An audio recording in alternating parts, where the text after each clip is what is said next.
લોકસભા સામાન્ય ચૂંટણી 2024 સંદર્ભે આણંદ જિલ્લા કલેક્ટર કચેરી ખાતે મીડિયા સેન્ટરનું જિલ્લા ચૂંટણી અધિકારી અને કલેક્ટર શ્રી પ્રવીણ ચૌધરી ઉદ્ઘાટન કર્યું હતું।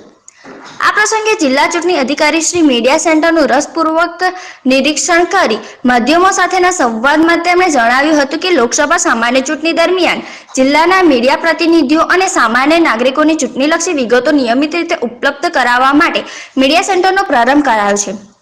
વધુમાં તેમણે જણાવ્યું હતું કે કેન્દ્રીય ચૂંટણી પંચની માર્ગદર્શિકા અનુસાર આદર્શ આચાર સંહિતાના અમલીકરણ અર્થે કરાવવામાં આવતી કામગીરી જેવી કે પેઇડ ન્યૂઝ તથા સોશિયલ મીડિયામાં ચાલતા આચાર સંહિતા ભંગ થાય તે પ્રકારના કન્ટેન્ટ પર નજર રાખી તેને નિયત સમય મર્યાદામાં પૂરી કરવાની કામગીરી જિલ્લા ચૂંટણી તંત્ર દ્વારા કરાવવામાં આવી રહી છે।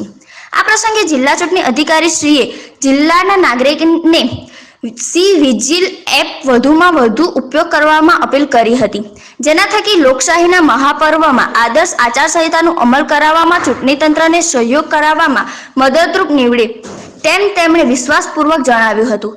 મીડિયા સેન્ટરના ઉદ્ઘાટન પ્રસંગ આવેલ જિલ્લા ચૂંટણી અધિકારીશ્રીએ લોકસભા ચૂંટણી સંદર્ભે માહિતી કચેરીની પ્રચાર પ્રસારની કામગીરી બિરદાવી હતી। ચૂંટણી પંચની સૂચના થકી દરેક જિલ્લા ચૂંટણી અધિકારીએ એક ઇલેક્ટ્રોનિક મીડિયા મોનિટરિંગ સેલ ની રચના કરવાની હોય છે। આણંદ જિલ્લામાં ઇલેક્ટ્રોનિક મીડિયા મોનિટરિંગ સેલની રચના કરી દેવામાં આવી છે અને આજરોજ ઇલેક્ટ્રોનિક મીડિયા સેલ જે છે મોનિટરિંગ મીડિયા સેલ આનું ઉદ્ઘાટન કરવામાં આવ્યું છે। અત્રેથી જે ઇલેક્ટ્રોનિક મીડિયા ઉપર અથવા તો સોશિયલ મીડિયા ઉપર જે કોઈ ચૂંટણીને લગતી બાબતો ચાલતી હોય બધી રેકોર્ડ કરવામાં આવશે।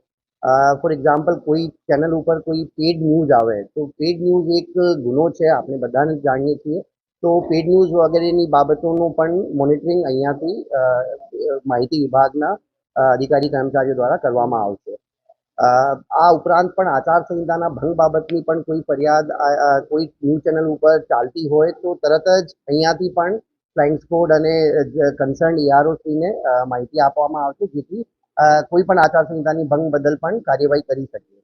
તો આના માટે આજે EMMC અને અહીંયાથી મીડિયા સર્ટિફિકેશન અને મોનિટરિંગ કમિટી જે છે MCMCનું પણ અહીંયાથી જ કાર્યરત કામગીરી કરવાની છે।